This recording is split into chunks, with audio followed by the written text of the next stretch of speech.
Well, hello, my beautiful people, and welcome back yet another time and yet another season. Look at that, 2022, 2023. Imagine what the year 2023 is going to be like. The distant future. It's not. It's our reality right now. And our reality right now is that, oh my goodness, we are, I'd say we're in cap hell, but it's a good situation to be in. We have too much of a good thing in terms of talent and how much they cost. And the majority of this episode might just be down to like, okay, how is this team going to fit together? I've taken some notes about like, okay, parts of this team and what we might have to do to make this work. Don't fully know the answers as of this moment. So let's find out. The first thing, the obvious thing that I want to do, first and foremost, is moving Danny DeKeyser. Our top defense pairings are again likely to be Theodore Bowie, being Tanev, and then either DeKeyser with Prohorkin or a proper defensive defenseman with Prohorkin to try and let him do his thing.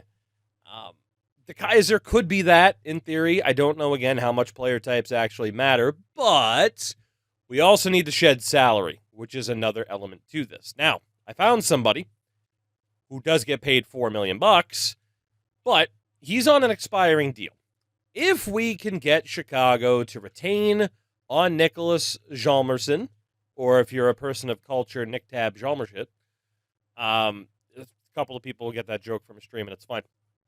Looks like we might also be able to get there first, but if we can use Danny DeKeyser in this deal, get a defensive defenseman, add a couple of other pieces to try and get Chicago's first as well, all of a sudden, it becomes a pretty worthwhile trade.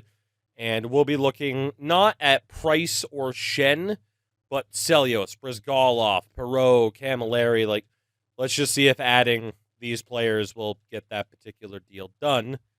The answer is no. We will keep Camilleri on the board. That's fine. Was there anybody else? Like, all these guys were forwards, man.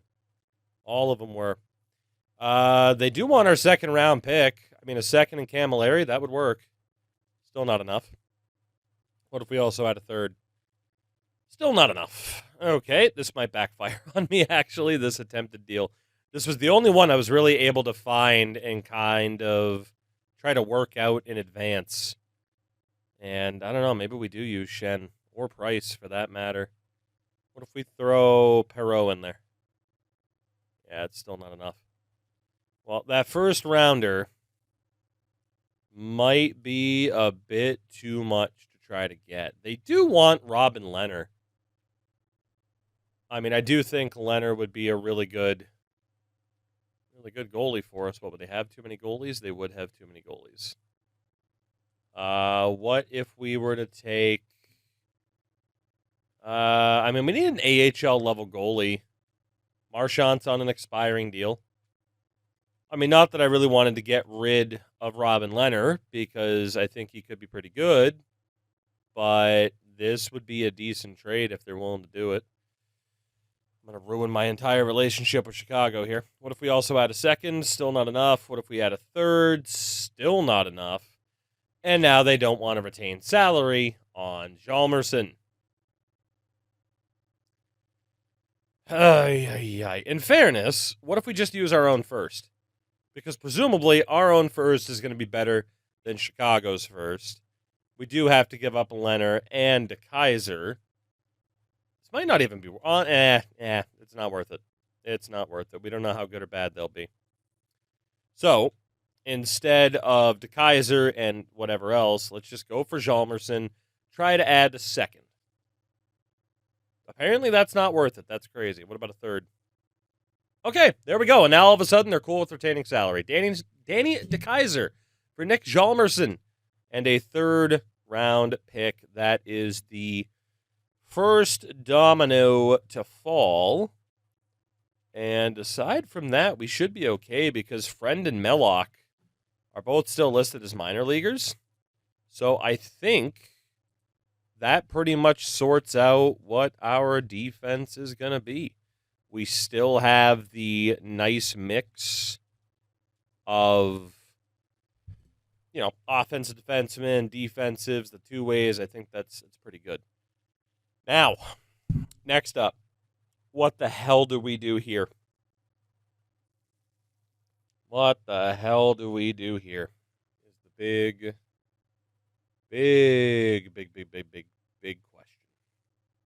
Because we have so many players that could fit this bill, and we can get away with this for one season before people are probably going to have to go again to make room money-wise for somebody else. So Clark is going to stay. That's an obvious one. Nikita Sherbak's going to stay, but what I noticed is that he has 84 face-offs and 91 defensive awareness. We can absolutely run him as a top center. No doubt about it. Can't believe it's a 94 with 4 green star. Like, that's crazy to me. Sprong is in the conversation. Mallet is going to be in the conversation. Cox is a lefty. So was Nightingale. So we're going to kind of factor them in that way. And a Colton Sevier could still be a fourth line option. We have very, very few choices here, I have to be honest. And I've definitely reached the point where I've realized, like, oh yeah, no, some good players have to go. We pretty much don't have a choice. That's just kind of the way it's working out. In terms of some of these lower level guys, too, a lot of them just don't have, like Hodges, Emelin. There's just no trade value there at all, unfortunately. I wish there was. Emelin's a minor leaguer. There's no trade value for him. I think we just kind of factor him out of the equation for now. Same with Hodges. There's just nothing we're going to be able to do with that guy. Pellick, I mean, he's a 79 or whatever, but also, again, minor league scoring forward. So we'll have to take advantage of that. Suchi, also a minor leaguer, another lefty. Can ignore him for now, and then Shen's not signed. But then, of course, we got Shore in the mix, who is more of a center right wing. And then the big four. All of whom except for Dubois make for good centers. Dubois got 73 faceoffs, so I think we'll likely be running him as a left wing. So our top line this year, for example, might be Dubois, Sherbak, and Clark. Maybe Sprong. Who can we justify keeping? Also worth noting, like, Bill Arnold probably ends up being a minor leaguer for us again. Where was Kivy? 79. He's also a minor leaguer for us. Okay. Just trying to cut down on some of the names we might be able to cut down on. Colton Sevier is a good fourth liner for us. And then Vujic, he's still a fourth liner as well. Yeah, we have no choice at this point but to get rid of some people. We really don't have a choice. Damn, that sucks. But yeah, there's not much that we can do. So looking at the short list that I have, in terms of who might be playing where, left wing side, Dubois is definitely in that mix. Vujic is in that mix. Can't really play center. Hunter Shinkarik is in that mix as somebody else who just does not have the face-offs to play center. That's 3 dudes. Bare minimum, left winger bust. There's nothing else we can do for them, right? Oh, man. Okay. And then worth noting on the right wing side, Daniel Sprong, also a right wing only, does not have the face-offs to be able to play anywhere else. Colton Sevier, right wing only, does not have the face-offs to play anywhere else. Burish, despite being a left wing, right-handed, ideally, is a right wing and can only play right wing. Not good enough on the draws. So left wing side, we already have Dubois, Vujic, and Shinkarik. And there's still 6 other dudes, in theory, that could play on that left wing side. On the right side, we have Sprong, Sevier, Burish, and then we're still having to factor in Clark and Charles Mallet. Wow. This is quite the spot to be in. Not to mention Nick Shore as well, although he could play he could take faceoffs. He could play center. Damn. Damn. What do we do here? I wish I had a better answer. Like I said, it's a very, very good problem to have, having this many capable players on the same team. But we cannot get away with the proper balance. We just can't do it. So, looking further at the situation, we do have Charles Mallet as a two-way. 4.5 red star, 22 years old, 87 overall. Super well-rounded. Super well-rounded two-way forward. We like that a lot, obviously. Very, very good player. Clark, who, of course, had a pretty good run before. 89 overall playmaker at just 22 years old. Here's the thing, man. The passing is so bad. It's only an 82. Despite that, he did put up 62 points last year. This was one of those type of guys where you're just like, okay, why the hell is this guy a playmaker? You know? But discounting that, yeah, you keep him. You definitely keep him. Drew Shore. I think I said Nick Shore earlier. He's a good two-way, man. He'd be good on the fourth line. He'd be the Dave Boland role this year. And I got to be honest, I really like the idea of keeping the fourth line the same. Or very, very similar in that it would be Vujic, whatever, with Shore and Colton Sevier as that fourth line. I just think that's a good way to go. Defensive responsibility, grit, yada, yada. That said, we have 3 people then that would have to go. We would have 9 spots left for 12 people. Who stays and who goes? Right side, Burish, Sprong in the mix. Left side, Dubois and Carrick in the mix. And then everybody else can take face-offs. We might even have to base it off of cap, where most of our money is tied up in this absurd amount of centers. But having a team with Barkov, O'Reilly, and Horvat down the middle sounds insane. But one of them could go because Nikita Sherbak can absolutely play center. He has better face-offs than everybody on the team except Ryan O'Reilly. I mean, in O'Reilly, 3 years left. Dubois got a year left. Burish, of course, he's not making anything. Sherbak making the 10.6. He's worth every penny. Oh, man. Is there a smart way to be able to keep this team intact? Because even right wing side, if we didn't factor in any right-handed dudes, Mallet, Clark, Sprong, Burish, somebody's got to go. Burish is an 83 at 23. It's probably Burish. Power forward, not the most physical in the world. Good defensively, not the best offensively. He's got a decent shot. 4.5 gold star, but he's 23. You compare that to Mallet, who we looked at before, Clark, who we looked at before, and then, of course, Daniel Sprong. Burish is the odd man out. I think we've come to a conclusion here. I think we have. Mr. Burish, very good player, but I don't know if we have to trade you immediately, but we do have to trade you. He's on the outs. He just has to be. We have too many other people that can play that spot and do so very effectively. So our right wing side's going to be set.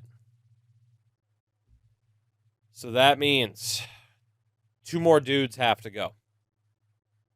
2 more dudes have to go. Who is that going to be? Could be Hunter Shinkaruk at 27, who, has still done pretty well for himself. Cox is an 84 overall at 22. Power forward, certainly more physical than Burish. A little bit more well-rounded offensively. Then there's Nightingale at an 80. Can we hold off on having Nightingale in the NHL for one more season? Yeah, he is a 4th liner. We don't want to potentially stunt any development. But as a power forward, he is just not the complete package at all. I think we have cut number 2. I think we do. Not a bad player, but could certainly go. Sherback, Cox, Horvat, O'Reilly, Barkov, Dubois, Shinkaruk. This might be the end of the road for Hunter Shinkaruk. I mean, the alternative, who do we get rid of? Out of everybody else that I listed off, who do we get rid of to keep Hunter Shinkaruk? I don't know. He did have 58 points last year, which is nuts. The value, trade value compared to the value he actually brought to the team is crazy. It's not even comparable, not even close. But do you get rid of Cox to keep Shinkaruk? I don't know if we do. Do we get rid of Ryan O'Reilly? Do we get rid of Bo Horvat? I think Hunter's been a really good player for us. Really good player. But I just don't see how we keep him. God, he's a 50 to nearly 60-point guy. Maybe we do keep him. I mean, I feel like it has to be him or Dwayne Cox. Has to be. Shinkaruk brings a lot more speed to the lineup. Because let's be honest, Barkov, Dubois, O'Reilly, Horvat, none of these dudes are going. Sherback's not going. So it is Shinkaruk or Cox with Nightingale and Burish that need to go.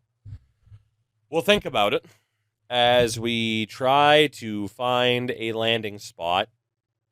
Hopefully, super high-value prospects that we might have missed. Who knows? Maybe a player shows up that's actually someone that we really want. Hello, Watton? 3.5 green. It's okay.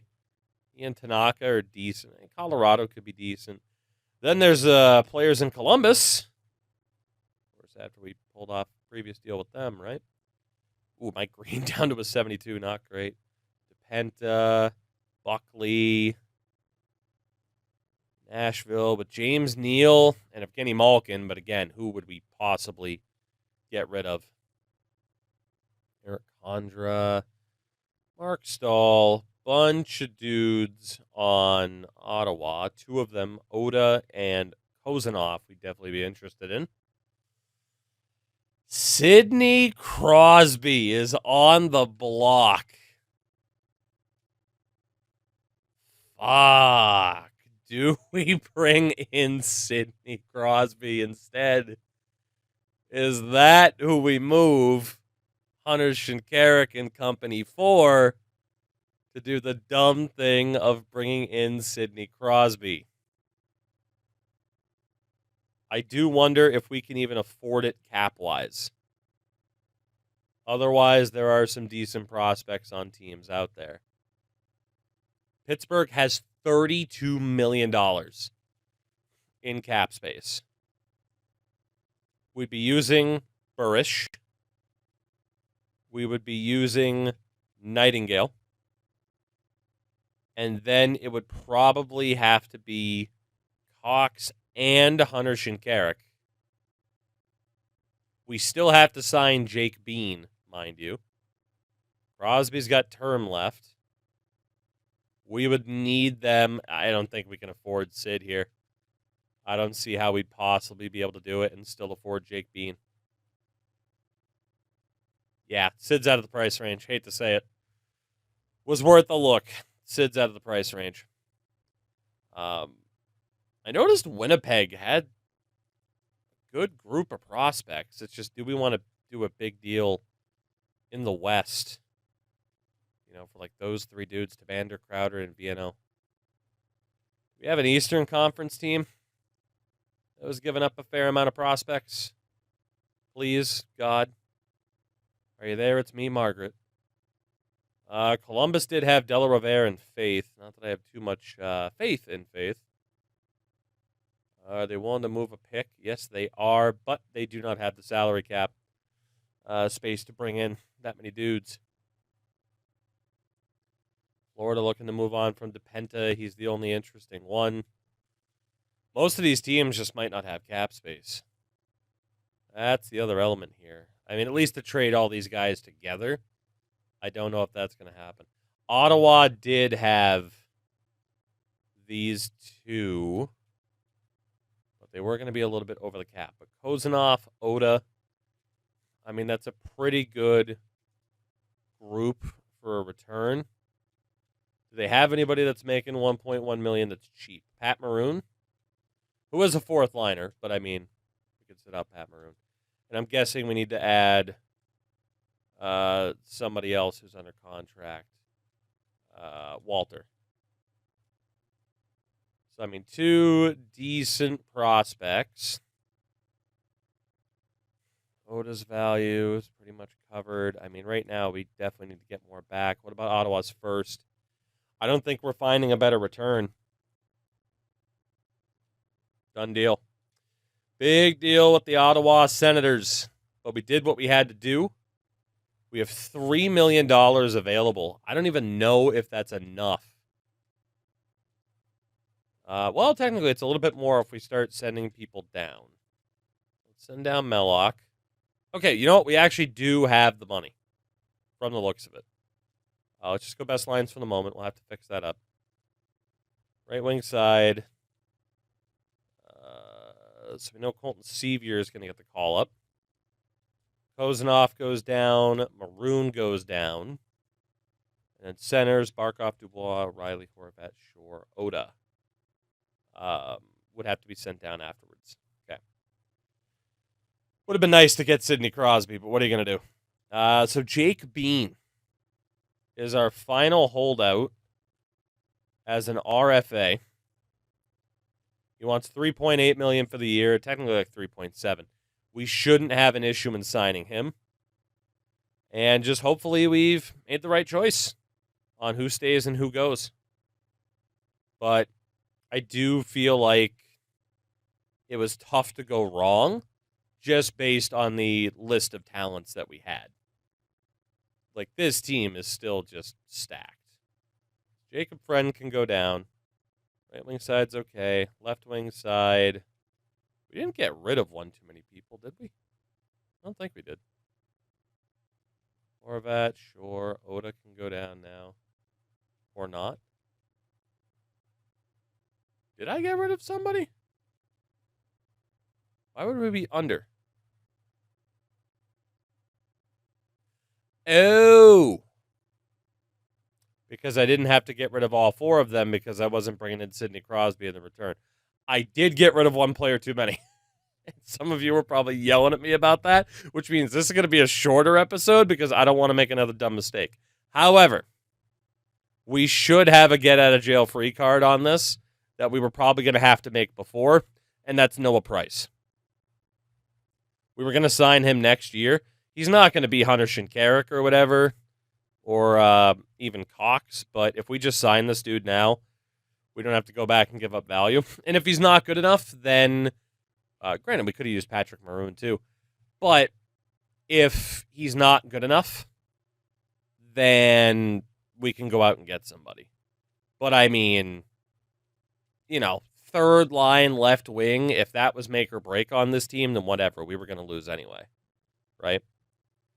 So Vujic, Shore, Sevier. And then from here, Dubois probably swaps for Horvat. Clark and Mallet on the right. So those are probably the centers. Price on the third line with Horvat and Mallet. Dubois. Ooh, multiple playmakers, too. Let's go Sherback, Barkov, Sprong. Dubois, O'Reilly, Clark. I don't hate that. I mean, with that top six, like, we should just be dominant. Even if you want to say, oh, like, Cox or Sherback at, like, 83, 84 should be on that third line left wing spot. We're still good. Theodore Bowie, Bean, Tanev, Hjalmarsson, Prohorkin should be good. We kept Leonard with Pickard. We do still need to improve the AHL a smidge. Also, we still have $2.7 million left over. So, I mean, come on, we're crushing it, I think. But we did want to sign an AHL goalie in case Markstrom gets another chance come playoff time. And we have 12 roster spots available. Right. So, Cam Ward's still out there. Let's give Cam Ward some money. Why not? Defensively, who else do we have for vets at this point? Goligoski. The nerve to ask for a 2-year deal is insane. We'll bring in Chris Russell, who is dreadful. My man, Matt Lashoff. God, I thought he was going to be so good, man.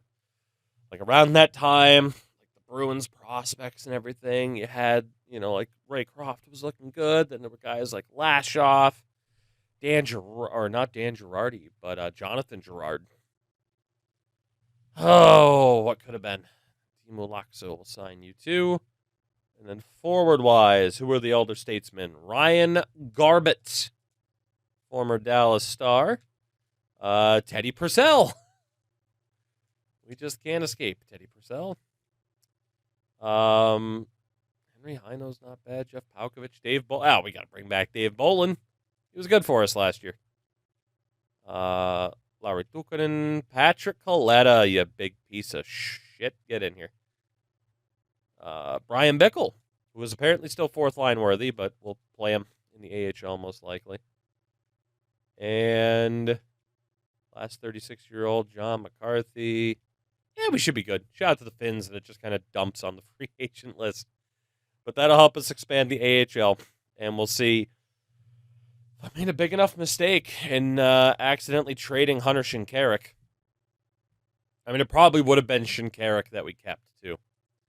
Apparently, it's going to be a good year for the draft class. Brian Bickle's here. But, yeah, I think we'll save any sort of... wow, will look fantastic in Canucks colors. Yeah, you don't say. He's been here for like half a decade. I think we'll save the roster simulating for next time, so no further dumb mistakes happen as they did. But I do want to see what we have going on in the AHL. A pretty good AHL team, too. Good mix of prospects, veterans. Defensively, still looking pretty strong. And then, of course, in goal, it's going to be Markstrom, who, of course, was insane in the playoffs. So both of these teams should make the playoffs in their sleep. Speaking of that, excuse me for however long, I'm going to go to bed because clearly I am tired. Oh, my God.